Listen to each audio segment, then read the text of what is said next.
What's up? Welcome to your Daily Buckeye Blitz for a Monday. Let's kick the week off right. June 3rd, 2024. Holy crap. We are in seemingly the dead of summer. Hope the weather is pleasant where you are.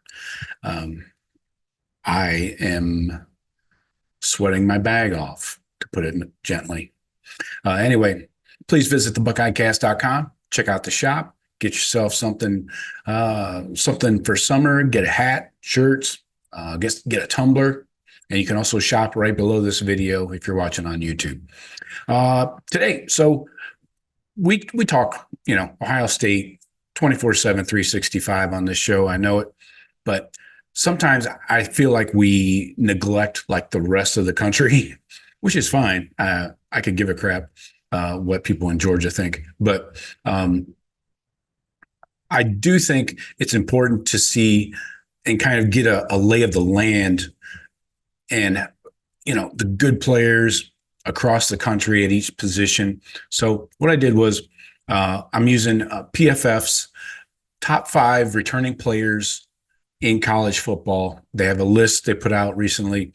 Top 5 players in college football on offense. We're doing offense today. We'll do defense a different day. But anyways, so we're going to run through each position and the top 5 players across the country according to PFF. Okay, so let's hop into it. It's going to take a bit. So you're getting some extra content today. Hope you enjoy it. And it looks like it was a great recruiting weekend for the Buckeyes. We'll get into any kind of recruiting updates this week. I'll definitely have updates for you. So let's talk about this top five quarterbacks. Let's start off with the most important position on the field. Number 1 is Carson Beck, obviously quarterback at Georgia. His 91.5 overall PFF grade and a 90.8 passing grade were 4th in college football, just 4th. And he's on one of the top 2-3 teams in the country. So excellent grades. That's what every quarterback should be striving for. It helps when you're surrounded by 4 or 5 stars, and you got a top 3 defense in the country. So Carson Beck, number 1. He also had a 2.39 second average time to throw the ball. That's his drop back was 2.39. That was 5th fastest in the country. So he's just dropping back, getting it out there, So he's a great pure passer, but he's just average under pressure. His numbers are nothing exceptional under pressure. So obviously teams are going to try and heat him up with the blitz and extra pressure. So number 2, Dillon Gabriel of Oregon. He's the only player on this list who will be at a new school in 2024. We know that. He has a 91.7 PFF grade, and he was only behind Bo Nix and Jaden Daniels in college football with his 91.7 PFF grade. He's the most experienced quarterback on this list, without a doubt. He has 1,855 career dropbacks, like drop back to pass. That's it. The next closest top 10 quarterback is Jackson Dart, but he only has 1,030 career dropbacks. The thing with Gabriel is his 52.4 PFF grade when he's forced to leave the pocket is his downside. I know he's quick and got good footwork, but if he has to scramble, he's not a good passer. He's just looking to run, really. Next up, Jalen Milroe, Alabama Crimson Tide, redshirt sophomore. His playing style can be kind of boom or bust at times. He had 35 runs of 10-plus yards. That was 4th among college football quarterbacks. He was benched in week 3. Remember that, after Alabama lost to Texas last year. But from week 4 on, he graded an 88. That's a vast improvement. He led college football in the longest drop back time, 3.45 second average. So 3.45 seconds was his average per drop back, the longest in college football. Now, his passing grade on throws 0 to 19 yards, so intermediate depth, was at 68. That's terrible. That tells you he has poor accuracy, line of scrimmage to the 20. That was 100th in the country. Terrible. He's got to clean that up and get more accurate. I don't know. You can't just run deep balls with him, right? Next up, number 4, Shedeur Sanders, Colorado. We know that. An 89.2 PFF passing grade, 7th in college football. He took the most sacks in Power 5 last year, though, 49. And with a poor offensive line, he still had the 17th highest average time to throw in Power 5, 2.89 seconds. So he was scrambling around, trying to find somebody open, holding on to the ball. So he's got to get rid of that. And we'll see if their offensive line improves. Can't get worse, right? You wouldn't think. Number 5 is Quinn Ewers of Texas. We're aware of him. He upgraded his PFF passing grade to an 85.6 last year after just a 70.9 in his first year with Texas. Ewers led the Power 5 in play action dropbacks. He had 240 play action dropbacks. On non-play action, he graded a 72.2. That's 83rd in the country. You're supposed to get better on play action, on non-play action, or whatever.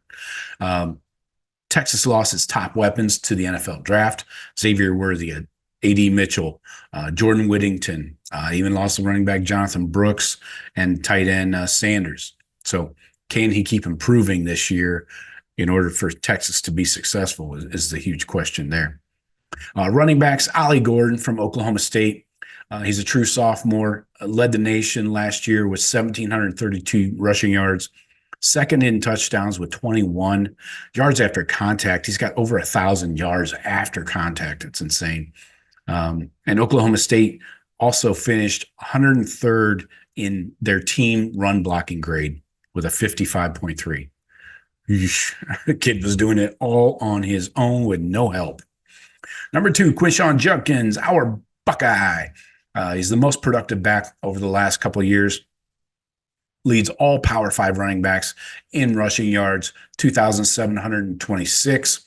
Yards after contact, 1,800 yards after contact. And forced missed tackles, 154. Those are monster numbers. Those are just refusing to go down numbers. Number 3, Omarion Hampton from North Carolina. He led the nation with 1,072 yards after contact, so he's up there too. That's respectable. Number 4, Jaden Ott from the Cal Golden Bears. Since 2022, he has 1,394 yards after contact, 108 forced missed tackles. That's third among Power 5 running backs, and has 2,200 total rushing yards. That's fourth. Number 5 at the running back position, Taj Brooks from Texas Tech. He led the nation with 96 forced missed tackles, was 4th in the country in both yards after contact and rushing yards. He had 998 yards after contact, 1,547 yards rushing. He also moved the chains more than anyone else at the running back position. 96 of his carries went for a first down or a touchdown. 96. That's impressive. All right, let's go to the pretty boys here, the wide receivers, the divas. Number 1 in the country, Luther Burden. Hard to question him at number 1 from Missouri. 725 yards after the catch. That was 3rd in the country. 314 yards after contact was 4th. He dropped just 4 of 94 catchable targets. He was targeted on 32% of his receiving snaps and the highest rate among Power 5 receivers. So if he's on the field, he's probably going to get the ball. And his yards after catch, yards after contact, both are crazy for a receiver. Number 2 is, I don't know this guy's name, Tetaroa McMillan from Arizona. Never heard of him. See, this is why we should do these more often, because I would be more educated on other receivers in the country. Anyways, he had 17 contested catches in 2023. That was second in college football, only to Rome Odunze.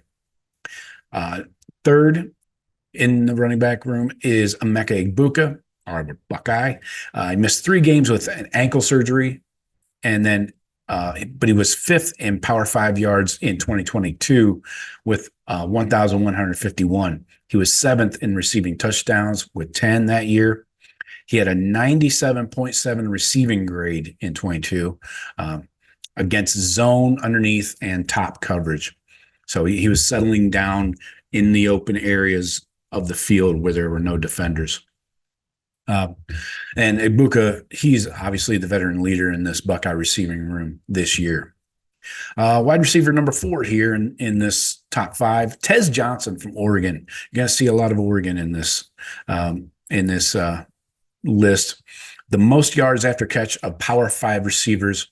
He had 727 yards after catch and 278 receiving yards after contact. That was 5th. He averaged 3.4 yards per route run. Only Malik Neighbors was ahead of him in Power 5 receivers. So a huge yards after catch guy. He's only running 4-yard routes, but when he makes a catch, he's taken off. Number 5, Xavier Restrepo from Miami. He has an 87.5 PFF grade last year, 7th among Power 5 receivers. He was 3rd among all returning Power 5 receivers with 53 catches that went for either a first down or a touchdown. All right, let's move down to the O-line here and the tight ends. Tight ends, number 1, Colston Loveland, the Cheaters, 88.7 open target rate. If he's open, he's getting the ball. Number 2, Mitchell Evans, Notre Dame, 83.7 receiving grade, 7th among all tight ends. Number 3, Brant Kuithe from Utah, led all college football tight ends with 31 forced missed tackles and had the 5th most receiving yards in that time over that last season. Excuse me. Yeah. 2 years, last 2 years, sorry. 1,449 most receiving yards.